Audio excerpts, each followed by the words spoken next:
Opa, e aí, meu mano, tudo bom?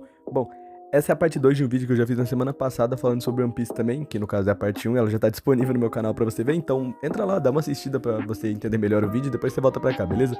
Mas enfim, se você já assistiu a parte um, nela eu comento no final que eu queria falar sobre umas ideias de governo e mais algumas outras coisas nesse vídeo, então bora começar. E puxando aqui agora, eu quero falar também, porque, bom, lá em Sabaody é a primeira vez que você vê um Tenryubito em One Piece. Inclusive, a gente descobre também lá em Sabaody que os humanos são extremamente racistas com Homem-Peixe, tá ligado? Tipo, muito racista há muito tempo. E lá no arco dos Homens-Peixes mesmo, a Ilha dos Homens-Peixe, eles trabalham ainda mais nessa ideia e, porra, dá um dozinho dos caras, porque os humanos foram bem filhos da puta com eles.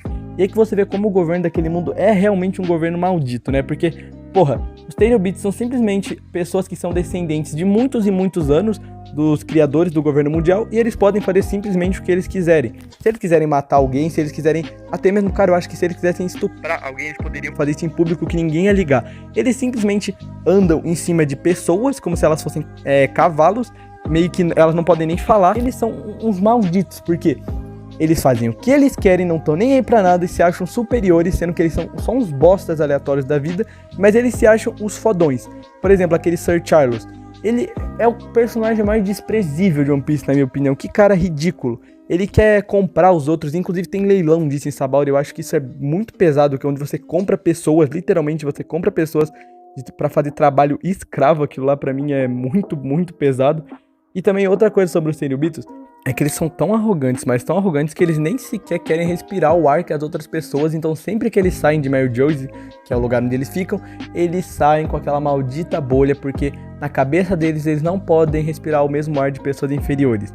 Um negócio legal também dos Tenryubitos é que você mais pra frente você acaba descobrindo que o Doflamingo também era pra ser um deles. Isso é legal porque são detalhes dos personagens, a história ela é muito bem trabalhada. E o que também é foda é que a marinha, ela simplesmente protege esses Tenryubitos com a vida, tipo, os almirantes de frota, eles protegem esses caras, tipo, eles são protegidos. Quando o Luffy dá um murro num Tenryubito, que é uma das cenas mais iradas de One Piece, que também prova que o Luffy tá cagando e andando pro que o mundo pensa, e ele só vai fazer o que vier na cabeça dele se ele achar certo, é essa cena, porque quando o Tenryubito quase mata aquele amigo dele, o ratinho, o Luffy simplesmente fica puto e dá um murro no Tenryubito, mesmo sabendo de tudo que podia acontecer. Ele vai lá e esmurra a cara daquele maldito e aquela cena é irada. Mas depois disso, né, o que acontece?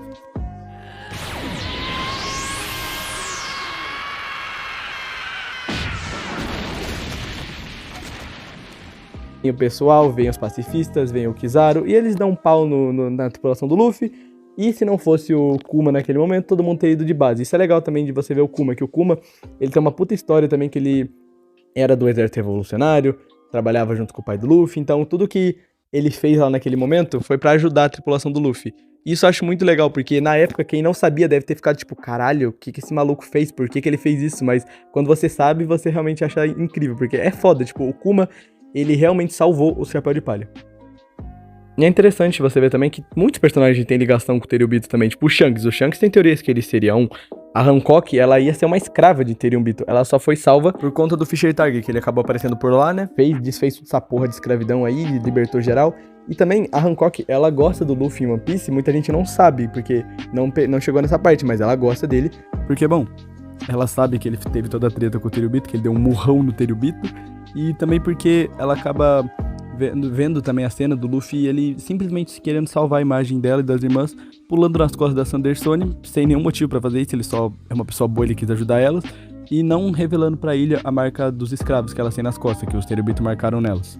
E claro, né, com isso daí ela viu que, porra, o Luffy é um cara foda, tá ligado? Ele tem suas ideias e tal, ele não é o cara que coloca a ambição dele acima de tudo, até porque quando ela perguntou o que ele queria, se ele queria uma carona pra ir pra Impel Down, salvar a Margaret e tal, ele escolheu salvar a Margaret, ou seja, ele tem seus princípios, ele não coloca literalmente a ambição dele acima de tudo, sabe? E também porque, porra, o Luffy não deu mole pra ela nunca tinha visto um homem que não tinha dado moral pra ela, então ela ficou com ele na cabeça por causa disso, porque ele se fez de difícil também, porque o Luffy tá cagando e andando pra mulher.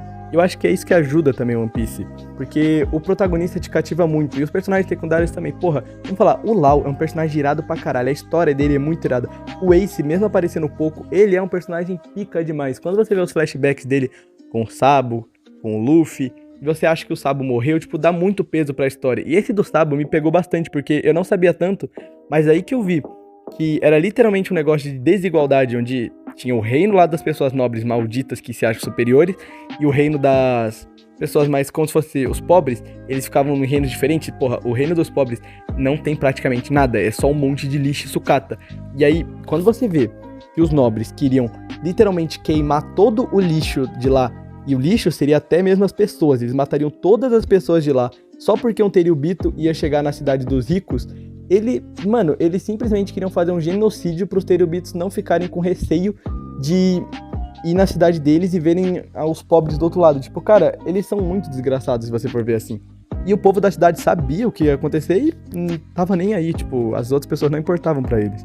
E o Tenryubito também, nesse mesmo arco, quando ele mata o Sabo, ele prova mais uma vez que os Tenryubitos são os malditos, porque o Sabo não tava fazendo nada, ele era simplesmente uma criança num barco, uma bandeirinha pirata, e o Tenryubito vai lá e mata ele. Eu acho que é interessante quer dizer, mata entre aspas, mas eu acho que é interessante isso do Oda querer trabalhar uns lances mais pesados, porque na época, quando você não sabia que o Sabo ia voltar, você acharia que ele teria morrido.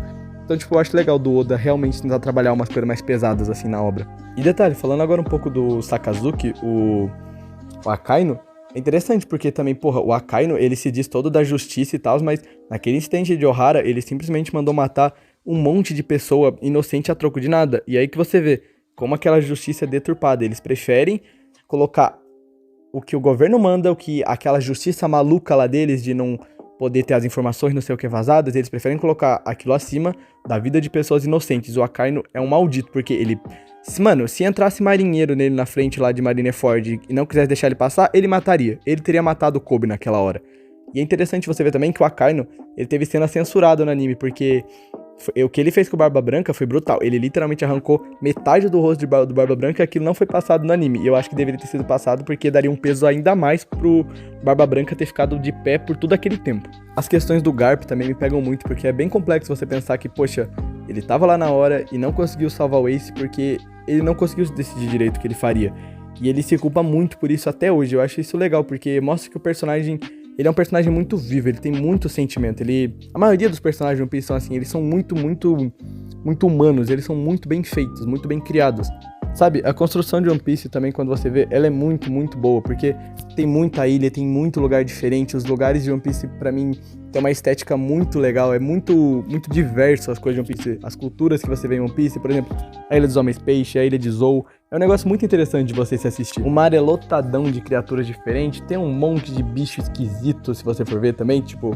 Tem aquele peixe lá que é do tamanho de uma ilha, tipo, é legal pra caralho. O Labum também é uma baleia do tamanho de uma montanha, tipo... É interessante essas proporções de One Piece. Tipo, o Kaido também. O Kaido tem, tipo, 30 metros. É irado isso. E, tipo, o One Piece, ele tem muitas cenas de peso também, como eu já falei. Aquela do X do braço da Vivi. O próprio barco morrendo já é algo muito sentimental. Tipo, era só um barco, mas a gente se importava com ele. Quando ele morre, é triste, tá ligado?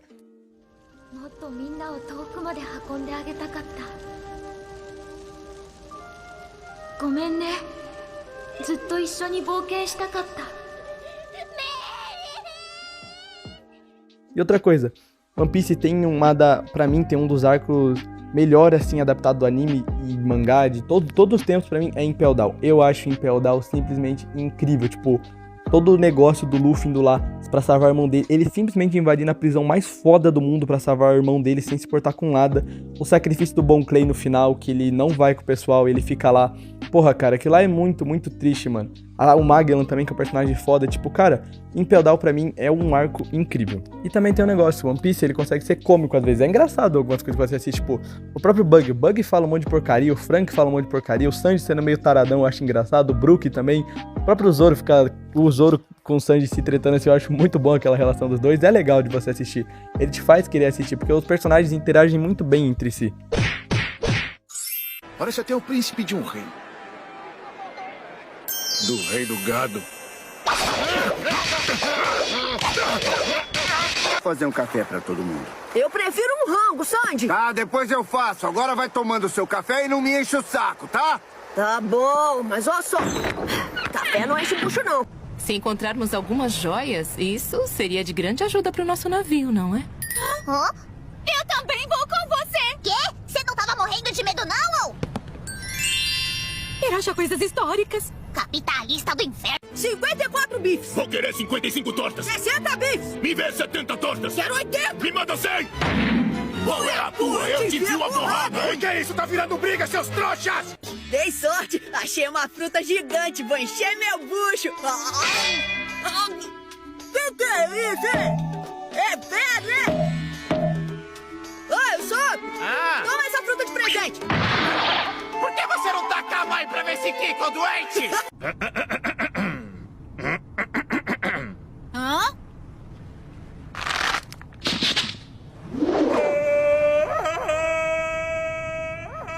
Que coisa ridícula. Não, animal!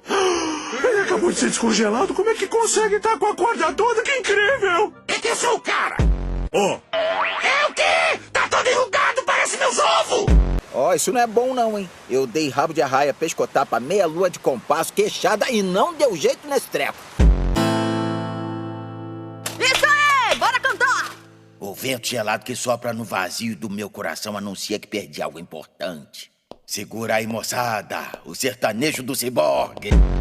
Bom, voltando aqui depois dessa demonstração de como a dublagem BR é sensacional, eu acho que é válido a gente comentar um pouco sobre o bando agora também, porque eles fariam de tudo pelo sonho do Luffy. O Zoro, por exemplo, quase morre em Thriller Bark.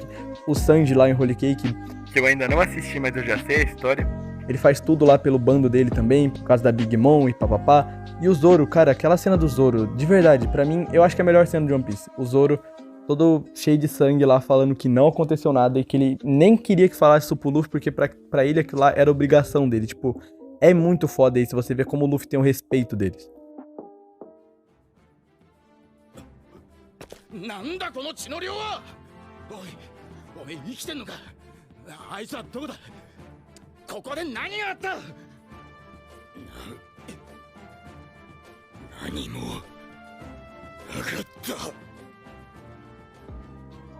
O fato de ter o exército revolucionário, eles buscarem derrubar aquele governo corrupto que não faz nada de bom no mundo, só oprime, é um governo maldito que ele esconde informações e tal, é muito legal de você ver isso também, que o mundo tem uma oposição contra o sistema do governo.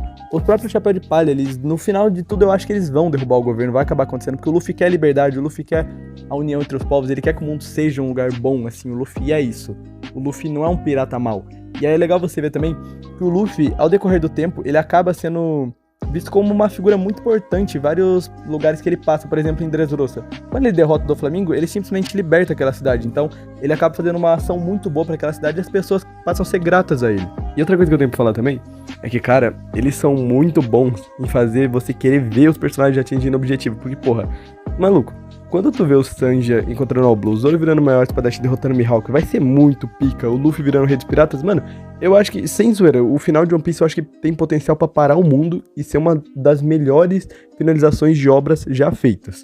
No geral, eu acho que é mais ou menos isso, One Piece tem histórias que te cativam muito, tem personagens que te cativam ainda mais, tem um sistema de poder legal, tem coisas que te intrigam, a história não joga tudo na sua cara, é um negócio interessante, você fica com muitas dúvidas assistindo, você quer consumir mais sobre aquilo, você quer saber mais. O mundo é incrível, os personagens, como eu já falei, são mais incríveis ainda. E cara, One Piece pra mim, pelo menos, é o anime onde eu mais senti emoção, o anime onde eu mais senti coisa diferente, o que mais me intrigou pra assistir. E eu acho que é por isso que é um anime tão bom, que realmente prende as pessoas assistindo aquilo lá. Porque é perfeito, é maravilhoso, tem seus erros, mas eu tô adorando essa experiência, os erros não estão me tirando nem um pouco da história e eu simplesmente tô apaixonado nesse negócio. Sério, pra mim, assistir One Piece é uma experiência única e eu acho que todo mundo deveria ter. Bom, agora só pra finalizar, eu queria também comentar que as lutas de One Piece, elas são insanas, cara. Como, por exemplo, Luffy vs Robilucci, Zoro vs Kaku, Sanji vs Jabra, Luffy vs Crocodile, Luffy vs Doflamingo. Eu ainda não cheguei em Dressrosa, mas eu já vi a luta. Assim como Luffy vs Katakuri,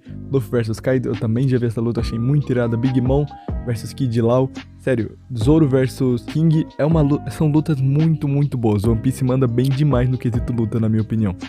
Mas enfim, agora o vídeo realmente terminou. Eu acho que eu já falei bastante sobre as minhas ideias e tal, já contextualizei bem. Então, muito obrigado por ter me assistido até aqui, de verdade. Se você gostou, deixa um like aí, se inscreve aí pra dar uma ajuda pro canal, porque realmente começar no YouTube hoje em dia não é uma coisa tão fácil. Então, é isso, até a próxima semana. A próxima semana eu já tô trazendo outro vídeo pra vocês. É isso, tamo junto, muito obrigado. Falou!